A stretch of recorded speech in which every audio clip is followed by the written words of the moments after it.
Всем привет! Сегодня поговорим про отдых в Объединенных Арабских Эмиратах. Это видео будет полезно тем, кто собирается в ОАЭ в первый раз, и тем, кто уже отдыхал в Эмиратах, но давно и мог что-то забыть. На что обратить внимание при выборе отеля? С какими деньгами выгоднее отправиться в путешествие? Какие особенности есть у отдыха в Арабских Эмиратах? Я отвечу на самые популярные вопросы туристов и дам полезные советы. Объединенные Арабские Эмираты – это федеративное государство, состоящее из 7 самостоятельных территорий – Абу-Даби, Дубай, Шарджа, Рас-эль-Хайма, Аджман, Фуджейра и Аль-Кувейн. В каждом эмирате есть собственный монарх – эмир. Верховным правителем ОАЭ и президентом страны является эмир Абу-Даби, а правительство возглавляет эмир Дубая. Любопытно, что в каждом из 7 эмиратов действуют не только общие, но и собственные правила. Например, только в Шардже принят сухой закон. ОАЭ состоят из 7 разных эмиратов. Каждый хорош по-своему. Я не могу решить за вас, какой эмират подойдет вам больше. Кому-то по душе оживленный современный Дубай, а кто-то мечтает о тихом и красивом отдыхе в Фуджейре. Мои советы универсальные. Они помогут вам при поездке в любой эмират, а в какой именно, уже решайте сами.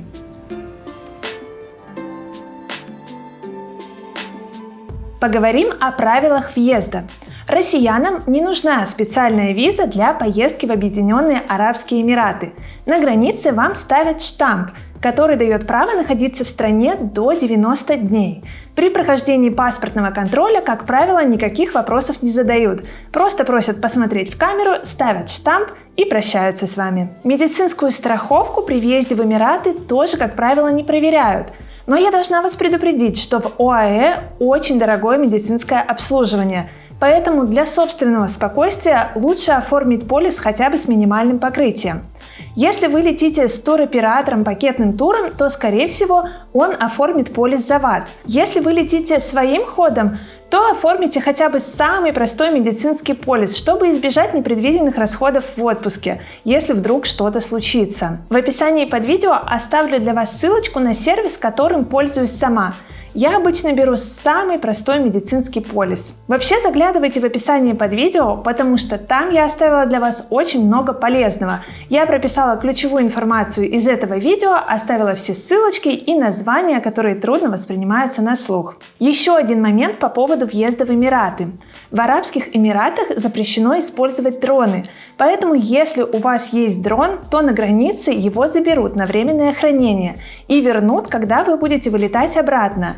14 дней – это срок бесплатного хранения. Дальше его будут хранить уже за деньги, придется оплачивать, если вы хотите вернуть свой дрон обратно. Также в ОАЭ запрещено ввозить сильно действующие рецептурные медицинские препараты. С их перечнем можно ознакомиться на сайте Министерства здравоохранения ОАЭ. Каждый человек имеет право ввезти в Арабские Эмираты до 2 литров крепкого алкоголя. كما يرجى أخذ الحذر عند فتح الخزانات العلوية نظرا لتحرك الأمتعة طوال الرحلة. شاكرين اختياركم العربية للطيران. Поговорим про деньги. Национальная валюта ОАЭ – дирхам. Его курс всегда привязан к доллару и никогда не меняется, а по отношению к рублю колебания есть. Российские банковские карты в Объединенных Арабских Эмиратах в 2023 году не работают. Ими нельзя расплачиваться, с них нельзя снять деньги. Отправиться в путешествие выгоднее всего с долларами. На месте их можно обменять на дирхамы. Но если у вас вдруг нет наличных долларов, не переживайте. Обменять в Эмиратах можно даже рубли. Курс чуть похуже, но главное, что у вас есть такая возможность. Я советую менять деньги не в банках, а в частных обменниках, потому что в них лучший курс. Некоторые обменники могут брать небольшую комиссию, обычно от 3 до 5 дирхамов за операцию. Названия хороших обменников, которые советуют туристы, я прописала в описании под этим видео. Следующий момент – налоги и депозиты. Эмираты Дубай и Рас-эль-Хайма взимают с туристов налог на проживание в отелях любой звездности. Его необходимо оплатить в местной валюте в момент заселения или при выезде. Налог составляет от 10 до 20 дирхамов в сутки, в зависимости от категории отеля. В остальных 5 эмиратах такой доплаты нет. В некоторых отелях ОАЭ у туристов могут попросить депозит. Чаще всего он составляет $100 или евро на весь период проживания. Как поясняют ательеры, это сделано для удобства туристов. Гости, внесшие депозит, могут не носить с собой банковскую карту. При покупке еды или заказе услуги в отеле нужная сумма автоматически списывается с вашего персонального счета. Остаток вернут при выезде. Если при заселении в отель вас просят оставить депозит, а вам не хочется этого делать, спросите, можете ли вы отказаться. Как правило, эту просьбу удовлетворяют. Некоторые отели, требующие залог, разрешают оставить вместо денег паспорт. Не переживайте, его будут хранить в сейфе и точно не потеряют.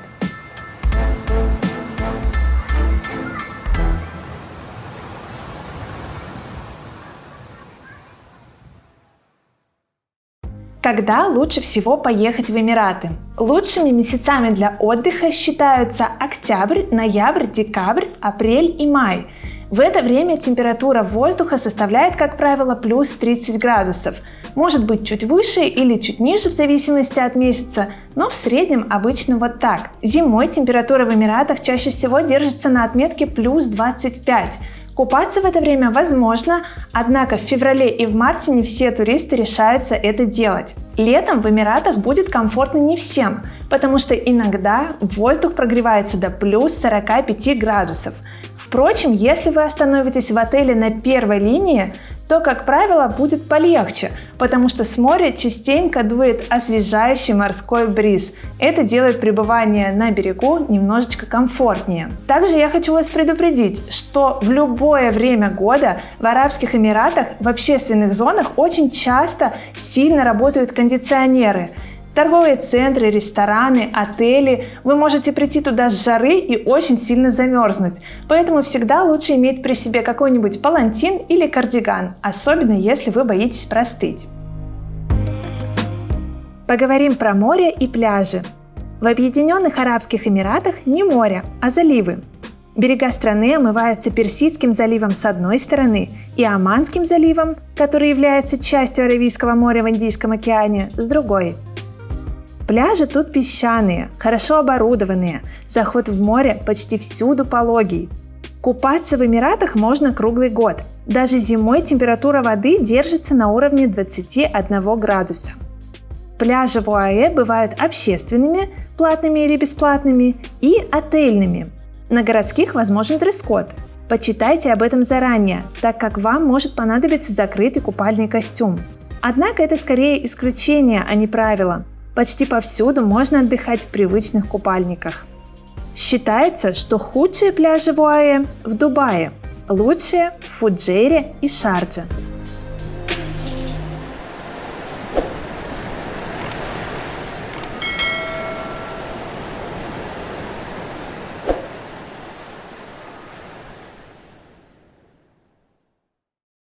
Как выбрать отель для хорошего отдыха? В Арабских Эмиратах можно найти отели с любым типом питания, в том числе и все включено. Однако имейте в виду, что Шарджа – это сухой Эмират. Даже если у вас концепция all-inclusive, в вашем отеле не будут подавать алкоголь, его невозможно даже купить. Многим это не нравится, а кому-то наоборот по душе, потому что в Шардже очень спокойно отдыхать. Но я знаю, что многие туристы находят выход из этой ситуации. Напитки, купленные в duty-free, проносить в отель и распивать потихонечку у себя в комнатах не запрещено. Также при выборе отелей стоит обращать внимание на доплаты. Если вас привлек отдых по системе полупансион или полный пансион, внимательно почитайте описание. Возможно, вам предстоит платить за напитки. Как правило, бесплатные напитки предусмотрены только во время завтраков, А вот днем и вечером туристы их обычно докупают, хотя некоторые отели предлагают какой-то минимум, например, воду и один вид сока, но чаще всего все напитки будут платными. В ОАЭ есть городские и пляжные отели. Если вас интересует отдых на море, но вы хотите немножечко сэкономить и поселиться в отеле где-нибудь в отдалении, то тоже почитайте описание. Возможно, ваш отель предлагает бесплатный трансфер на какой-нибудь общественный пляж. Обратите внимание на эту функцию, это будет очень полезно. А еще существует миф, что все отели в Эмиратах хорошие. Но на самом деле тут есть и плохие отели, и не очень качественный сервис.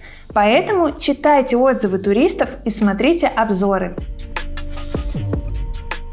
Во время поездки в Объединенные Арабские Эмираты в 2023 году я жила в 2 отелях разных категорий. Оба находятся в Шардже. Я выбрала именно этот Эмират за хорошие пляжи, тишину, хорошую инфраструктуру, близость к Дубаю и аэропорту. Первый отель, в котором я жила – Occidental Sharjah Grand. Очень популярный резорт на первой береговой линии. Он славится тем, что туристы ездят в него годами. Тут очень много постоянных гостей. Многие сотрудники знают русский язык, а среди отдыхающих около 90% россиян. Мне понравились отремонтированные номера с хорошим наполнением, продуманная территория, вкусное питание. И самое главное – чудесный песчаный пляж. Я отдыхала по системе «Все включено». Второй отель – Holiday International. Я искала отель, который предлагает самое дешевое «Все включено» в Дубае и Шардже. Им оказался Holiday International Sharjah. Однако я забронировала полупансион, так как большинство туристов делает именно так. Мне понравились современные номера и достойное питание. Однако отель удален от пляжа, а территория у него довольно компактная. Зато рядом есть где погулять. Полные обзоры обоих отелей уже есть у меня на канале. В описании под этим роликом вы найдете ссылки, по которым их можно посмотреть. В целом, я советую подбирать отель по самым важным для вас критериям. Если для вас важнее всего отдых на море, лучше остановиться на первой линии. Система «Все включено» будет удобнее. Если хотите смотреть достопримечательности и изучать окрестности, то разумнее выбрать городской отель. Он обойдется дешевле.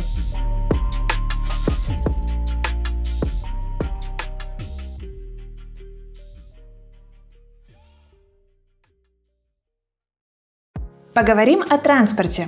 Как перемещаться в Объединенных Арабских Эмиратах? В каждом Эмирате есть система общественного транспорта. В Дубае даже работает метро. Однако он не всегда удобен для осмотра достопримечательностей. Также туристам доступно междугородное автобусное сообщение. Актуальное расписание можно узнать на автостанциях. Удобнее всего передвигаться на такси. В ОАЭ работают приложения Uber и Careem. Тарифы у них примерно одинаковые. Однако, как показала практика, ловить обычное городское такси выгоднее. Они всегда работают по счетчику и накидывают сумму за посадку. Например, я ездила с общественного пляжа в отель на Uber за 30 дирхамов. Позже я проделала тот же путь в то же самое время на городском такси. Это стоило 16 дирхамов. Следующий пункт – интернет и мобильная связь. Время от времени в аэропорту Дубая туристам раздают бесплатные сим-карты.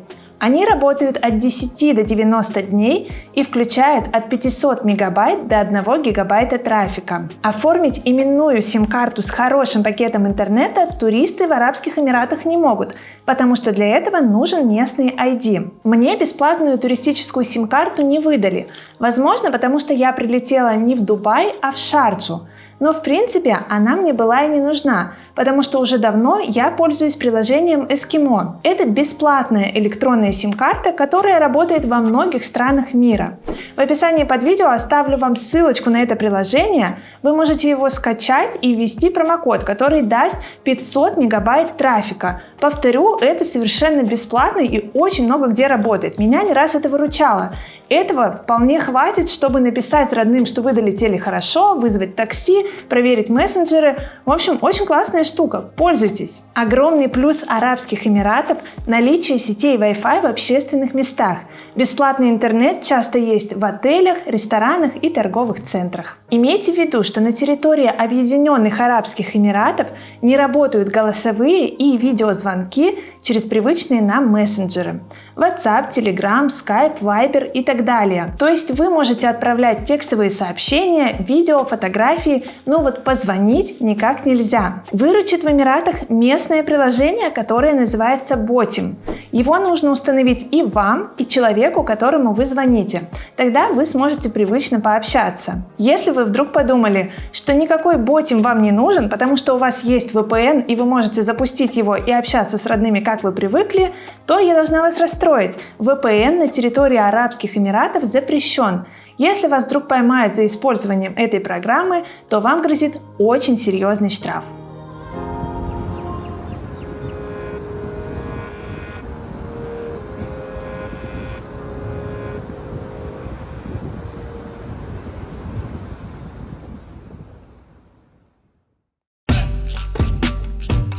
Как одеваться в Арабских Эмиратах?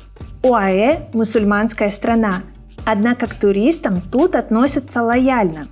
В общественных местах просят не надевать откровенную одежду. Женщинам лучше избегать длины мини, прозрачных тканей и глубокого декольте. Мужчинам не стоит носить слишком короткие шорты и спортивные майки. За нарушение никто не накажет. Полиции нравов в ОАЭ нет, но слишком откровенный наряд продемонстрирует неуважение к местной культуре. Речь идет именно о вызывающей и чересчур открытой одежде. Однако на территории отелей она допустима. При посещении мечетей и религиозных объектов необходимо прикрывать колени и плечи, иначе внутрь вас не пустят. Что посмотреть в Арабских Эмиратах? Если вы приехали в ОАЭ первый раз, то я советую вам взять хотя бы одну экскурсию, на которой вам расскажут об особенностях жизни в этой стране, о местной культуре, познакомят с традициями и дадут полезные советы на будущее. Я перечислю 3 самых популярных экскурсии в Арабских Эмиратах. Первая – это обзорный тур по Дубаю. Конечно, осмотреть его полностью за один день своим ходом не удастся, поэтому разумно взять тур по самым лучшим местам этого города. Вы в экспресс-формате посмотрите все самое красивое. Я и сама была в таком туре, и мне это очень понравилось. Второй популярный тур – это экскурсия в Абу-Даби. Роскошная белоснежная мечеть шейха Зайда – это визитная карточка Арабских Эмиратов. Ее точно стоит увидеть своими глазами. Ради нее стоит проделать долгий путь из соседних Эмиратов. Еще одна достопримечательность Абу-Даби – это Лувр. Он тоже достоин вашего внимания. И третий популярный тур – это сафари в пустыне. Пустыня в Объединенных Арабских Эмиратах просто прекрасна. Какие чудесные там барханы! Вы сможете сделать очень красивые фотографии и покататься на джипах. Это разумный экстрим, который точно запомнится вам надолго. Экскурсии за границей я обычно беру через популярный российский сервис. Ссылочку на него я оставила в описании под этим видео.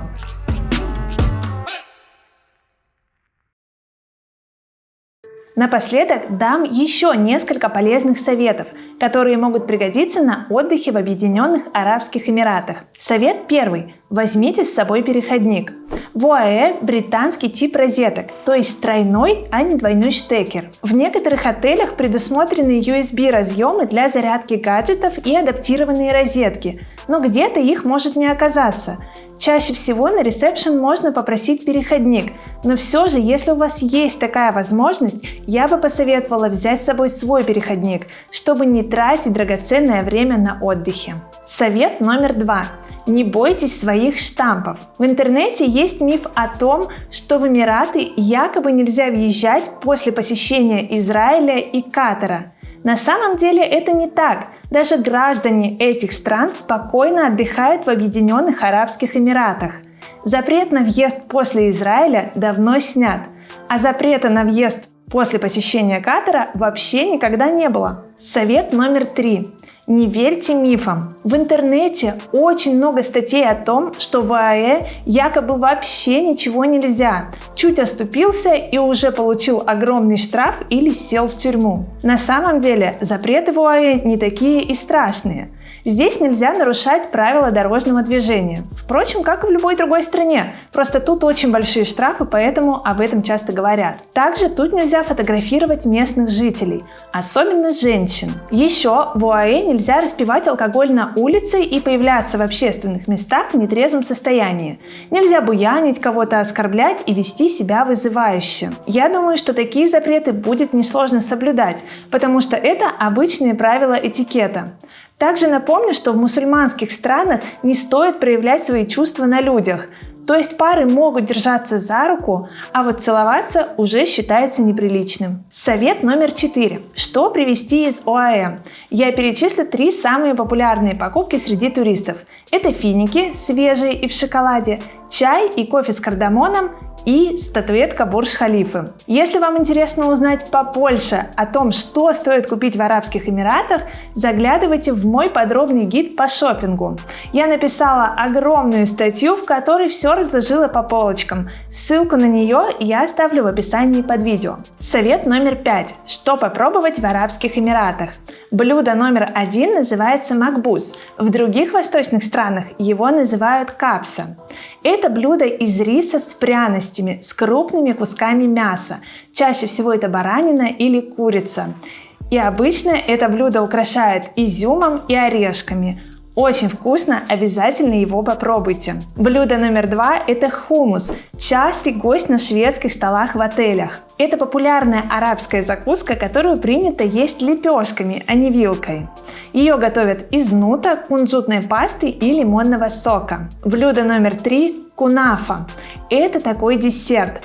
Он готовится из хрустящего жареного теста, под которым скрывается нежнейшая начинка из сливочного сыра. Вы его подцепляете, и оно прямо тянется за вилочкой. Очень-очень вкусный десерт. Обязательно его попробуйте. Чтобы узнать больше о том, что стоит попробовать в Объединенных Арабских Эмиратах, заглядывайте в мою статью. Ссылочку я тоже оставлю в описании под видео. Там я все подробненько расписала и прикрепила фотографии, чтобы вы ничего не напутали. Я очень для вас постаралась и собрала ответы на все самые популярные вопросы туристов. Если вы хотите сказать мне спасибо, то поставьте лайк этому видео. Я буду очень вам благодарна. Если у вас остались какие-то вопросы, не стесняйтесь задавать их в комментариях. Я обязательно постараюсь вам помочь. Подписывайтесь на мой канал. Впереди еще много интересных выпусков.